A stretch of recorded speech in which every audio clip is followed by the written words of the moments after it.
میرے دوستوں، میرے بھائیوں، تاریخ گواہ ہے کہ ہمیں جتنا نقصان اپنے آستین کے سانپوں نے دیا، جتنا نقصان ہمارے اندر بیٹھے غداروں نے دیا، اتنا نقصان کبھی ہمیں یہودیوں یا صلیبیوں نے نہیں دیا، اتنا نقصان ہمیں کبھی کفار نے نہیں دیا۔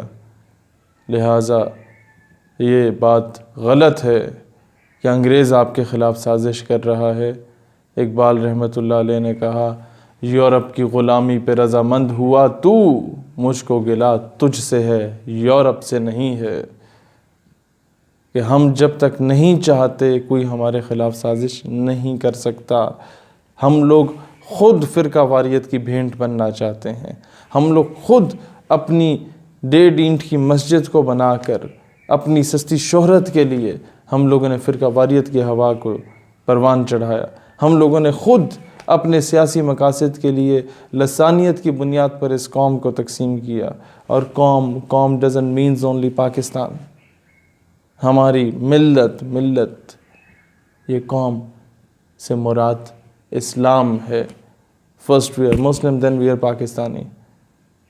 اور یہ ملک ہمیں اگر اس سے عقیدت ہے، محبت ہے، تو صرف اور صرف اسلام کی بنیاد پہ ہے کہ it is the only country after Medina پاک وچ was made on the name of Islam. اس بیس پہ ہم محبت کرتے ہیں اس ملک سے۔ لہٰذا میرے دوستو، آج اپنے اندر کے غداروں کو پہچانو، جو کہ میڈیا کے ذریعے، جو کہ مختلف طور طریقوں کے ذریعے آپ لوگوں کو تقسیم کرنے کا سوچ رہے ہیں۔ ہمیں آج اپنے اداروں میں بھی، اپنی حکومتوں میں بھی، اپنے کالجز اور یونیورسٹیز میں بھی ایسے لوگوں کا سدباب کرنا ہوگا جو پاکستان کے اسلامک آئیڈیالوجی کے لیے خطرہ بنے ہوئے ہیں، جو دو قومی نظریے کی جو ہماری بیسک اساس ہے، جس بیس پہ یہ ملک بنا، جو اس نظریے کے خلاف بکواسات کر رہے ہیں، جو اس نظریے کے خلاف سازشیں کر رہے ہیں، جو اس نظریے کے خلاف کسی دوسرے تھرڈ کلاس جو ہے انٹرنیشنل پریشر کے پے رول پہ، انٹرنیشنل کمیونٹی کے پے رول پہ کام کریں، ایسے لوگوں کو بے نقاب کرنے کی ضرورت ہے۔ ایسے لوگوں کو ڈھونڈیں، آپ کو ملیں تو انہیں سرعام عوام کے سامنے ایسے لوگوں کو بے نقاب کریں۔ سچ بولنا سیکھو اور یہ ڈرنے کو چھوڑ دو۔ سچ بولنے سے اگر آپ کا رزق بند ہونا ہوتا تو میرا رزق آج سے 8 سال پہلے بند ہو چکا ہوتا، جب میں نے میٹرک میں تھا اور میں نے اپنی اس تحریک کا آغاز کیا تھا نوجوانوں میں۔ میں اکیلا نوجوان نکلا تھا اس وقت جب میں فرسٹ ایئر میں تھا، اور نیٹو کی جانب سے جو سلالہ چیک پوسٹ پہ حملہ کیا گیا تھا اس کے خلاف احتجاج کیا۔ تمام فوجیوں کے، سویلینز کے، ہر طبقے سے تعلق رکھنے والے جو بچے تھے، ان سب بچوں کو ہم نے نکالا اور بتایا کہ اب مغرب کی غلامی سے نکلنے کا وقت آ چکا ہے۔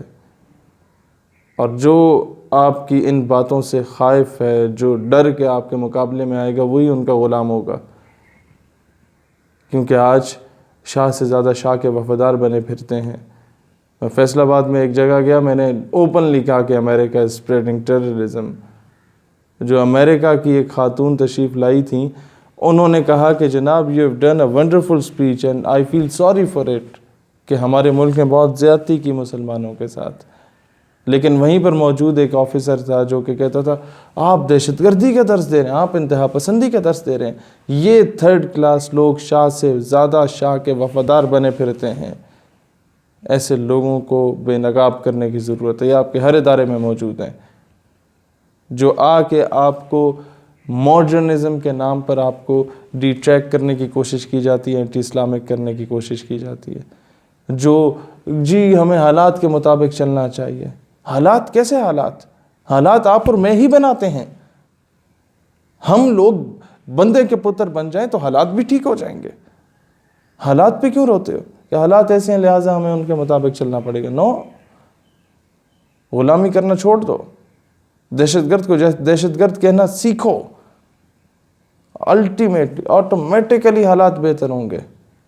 جو دہشت گرد ہے، جو مسلمانوں میں تفرقہ پھیلانے کی کوشش کرتا ہے، جو مسلمان ممالک کو آپس میں لڑوانے کی کوشش کرتا ہے، ایسے لوگوں کو گریبان سے پکڑنا سیکھو اور اسے بتاؤ کہ ہم جانتے ہیں تم کس کے پے رول پہ کام کر رہے ہو، تم کس بھارت اور امریکہ اور اسرائیل کے پے رول پہ کام کر رہے ہو، ہم جانتے ہیں۔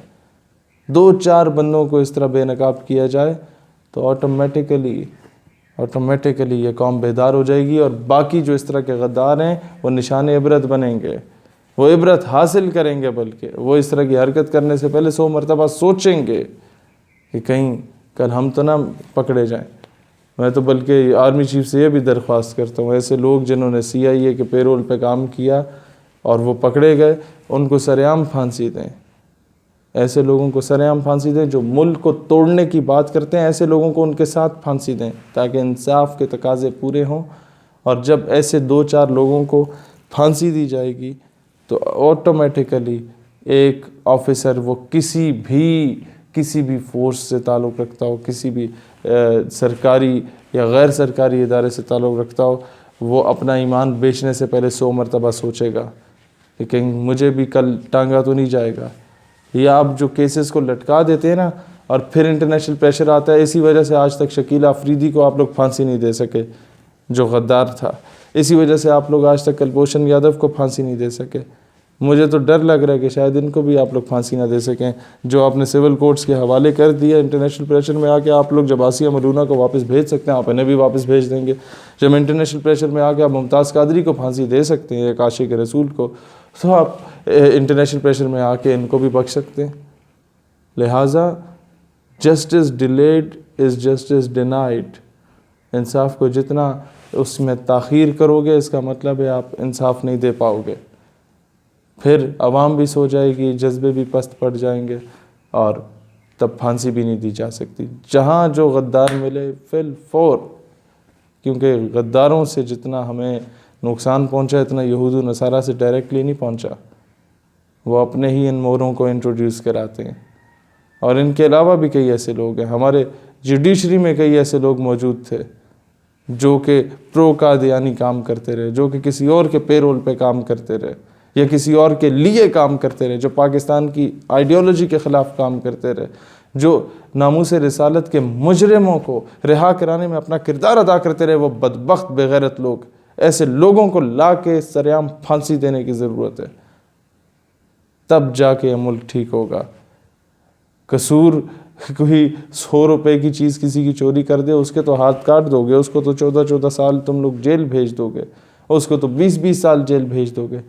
لیکن جو پورے ملک کی عزت کو بیچ دے میڈیا پہ دکھانے کے لیے، اس کے خلاف سزا دے دی جائے گی، کچھ دنوں بعد وہی جتوئی کی طرح وہ بھی باہر آ جائے گا، وہی باقیوں کی طرح وہ بھی باہر آ جائے گا۔ آپ لوگ آج تک کلبھوشن کو پھانسی نہیں دے سکے، آپ لوگ آج تک شکیل آفریدی کو پھانسی نہیں دے سکے۔ آپ لوگ اتنے 3rd کلاس قسم کے لوگ ہو کہ وہ الو کا پٹھا اٹھ کے کہتا ہے، آپ کا فورن آفس کا ایک نمائندہ کہ جناب عافیہ صدیقی پاکستان واپس آنا ہی نہیں چاہتی، کوئی ایک شخص بھی نہیں تھا جو اس کے خلاف ایکشن لے کے۔ تم کیا بکواس کر رہے ہو؟ کل کو کوئی تمہاری بہن کو اٹھا کے لے جائے، اسی طریقے سے ریپ کیا جائے، اس کی کپڑوں پہ پیشاب کیا جائے، اور بولو، اور تم جا کے منتیں کرو میری بہن واپس کر دو، اور وہ بولے نہیں جی میں تو واپس ہی نہیں آنا چاہتی، کرتے رہو میرے کپڑوں پہ پیشاب، کرتے رہو میرا ریپ، ننگا کر کے عدالتوں میں مجھے پیش کرتے رہو، میں تو واپس نہیں آنا چاہتی، میں خوش ہوں۔ یہ صلہ دے رہے ہو قوم کی بیٹی کو، صرف اس قوم سے وفاداری کے عوض میں، صرف اس نے کیونکہ دہشت گرد کو دہشت گرد کہا تھا اس وجہ سے۔ ایسے لوگوں کو جب تک سرعام ٹانگا نہیں جاتا، ملک کے حالات بہتر نہیں ہوں گے، کیونکہ یہی لوگ ہیں، انہی کی لابیز آگے آتی ہیں، انہی کے بھانجے بھتیجے، انہی کے بچے، انہی کے تربیت یافتہ لوگوں کو یہ سامنے لاتے ہیں۔ اور ہے سفارش کلچر، ہر ادارے میں ہے، آپ مانے نہ مانے، میرے خلاف کیس ہو سکتا ہے، جی ثبوت لاؤ، یہ کرو، ہے ہر ادارے میں۔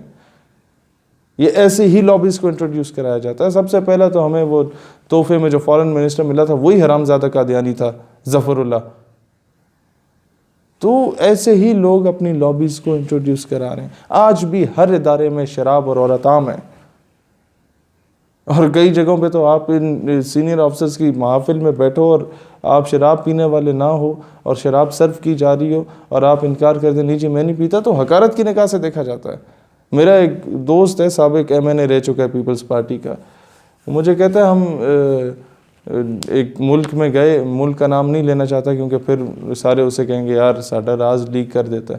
وہ کہتا ہے ایک ملک میں ہم گئے ڈیلیگیشن کی صورت میں، تو سارے یہ بیوروکریٹس، MNAs اور سینئر آفیسرز مختلف اداروں کے بیٹھے ہوئے تھے۔ شراب جب پیش کی گئی تو I was the only one جو کہ نہیں پیتا تھا. میں نے کہا نہیں جی میں نہیں پیتا, میں کیونکہ باپ دادا نسوار ڈالتے آئے ہیں تو میں نسوار کھا لوں گا, شراب میں نہیں پیوں گا. تو کہتا ہے سارے مجھے حقارت کی نگاہ سے دیکھنے لگے, اچھا جی آپ شراب نہیں پیتے؟ تو مجھے وہاں سے اندازہ ہوا کہ کئی لوگ تو شراب اس وجہ سے شروع کر دیتے ہیں کیونکہ وہ ایسی کمپنی میں بیٹھنے کے لیے خود کو اہل سمجھ پائیں. لہٰذا ایسے لوگ جو وومنائزنگ میں, جو شراب پہ, کیونکہ ایسے لوگوں کو جب تک نہیں نکالا جاتا ملک نہیں بہتر ہو سکتا. یہ ملک بیچ کے کھا جائیں گے یہ حرام زادے. سلطان صلاح الدین ایوبی رحمۃ اللہ علیہ نے کہا تھا کہ مسلمان کی تلوار پہ جب عورت اور شراب آ جاتا ہے تو وہ زنگ آلود ہو جاتی ہے, وہ بغیرت ہو جاتا ہے. اس کی تلواریں پھر برما, فلسطین, کشمیر, وہ لیبنان, سیریا, افغانستان کے مظلوم مسلمانوں کے لیے نہیں اٹھتیں. اس کی تلواریں پھر ڈونلڈ ٹرمپ کے آگے رقص کرنے کے کام آتی ہیں, ٹھمکے مارنے کے کام آتی ہیں. اس کی تلواریں پھر اغیار کو سلوٹ کرنے کے کام آتی ہیں. اس کی تلواریں پھر ڈونلڈ ٹرمپ, جارج بش اور یہ جتنے یہ آپ اوبامے گزرے, ان کے بریف کیس اٹھا کے پھرنے میں کام آتی ہیں. اور وہ اعزاز سمجھتے ہیں, feeling blessed with Barack Hussain Obama, so call Muslim name اسے دے کہ تم لوگوں نے ٹرک کی بتی کے پیچھے تمہیں ساری زندگی لگایا گیا. خدا را جاگو, خدا را. اور کچھ نہیں کر سکتے. ان پیغامات کو ڈاؤن لوڈ کر کے اپنے اپنے آئی ڈیز پہ, اپنے اپنے پیجز پہ, اپنے اپنے واٹس ایپ پہ سب کو اپلوڈ کیا کرو, بھیجا کرو. کم از کم یہ قوم جاگ جائے. نہیں تو بیٹا کل کو امریکہ آج تو انڈائریکٹلی ہم پہ حکومت کر رہا ہے نا, اپنے چیلوں سے کرا رہا ہے. کل کو یہ جب ڈائریکٹلی آ کے حکومت کرے گا نا, پھر آپ لوگ صرف اس قابل رہ جاؤ گے کہ رات کی تاریکی میں دیواروں پہ اپنے گھر کے باہر لکھ لو گے امریکہ مرد آباد, اور کچھ نہیں کر پاؤ گے. لہٰذا ابھی نکلو, بیدار ہونے کا وقت ہے.